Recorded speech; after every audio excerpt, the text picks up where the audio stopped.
Welcome back to Informatik Lab. In this video, we'll solve a subnetting scenario giving the network 172.16.0.0/21. What is the first usable host address on the third subnet? Let's get through it.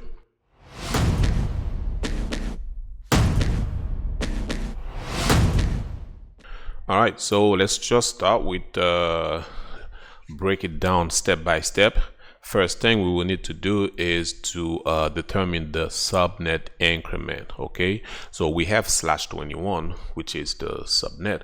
When we convert /21 to binary, we have 21 bits for the network portion, and then the rest is for the host portion. All right, so what we need to do now is to convert it to dotted decimal. When we convert it to dotted decimal, we have 255.255.248.0. And now what we need to do is to find the increment. Okay, the increment, the interested octet is the third octet. It's the third one because we have /21, and then /21 ends with 248. Okay, so now next step will be find the increment. The increment is 256 minus 248, which is the third octet, is 8. So now let me just enter the slide for you to explain that 256. Okay, so the subnet increased by 8 in the third octet. All right, so now we have a slide that I'm explaining the 256 for you. So if you didn't know about block size, okay, subtracting the mask value from 256 is a common shortcut in subnetting because of how binary numbers work with an 8-bit octet. Each octet in a hypervisor address is made up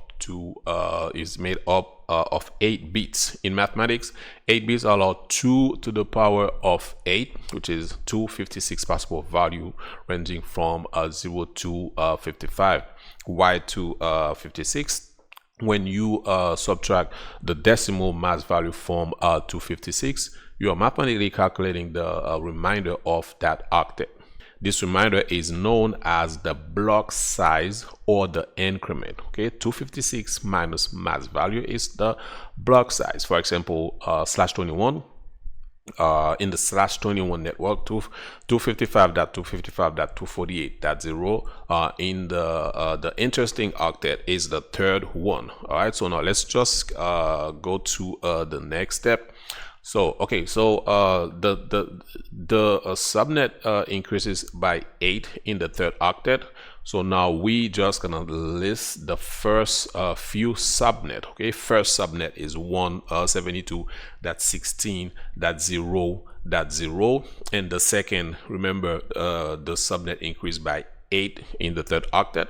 So that's the second one, we have 172.16.8.0, and the third octet is 172.16.16.0 because the subnet increased by 8 in the third octet. And in the question, they wanted to assign the first usable address on the third subnet. So the first usable address on the third subnet is 172.16.16.1 because the third the third address that we have that is a network address, and we know that when we need the first usable address, you just take the network address plus 1.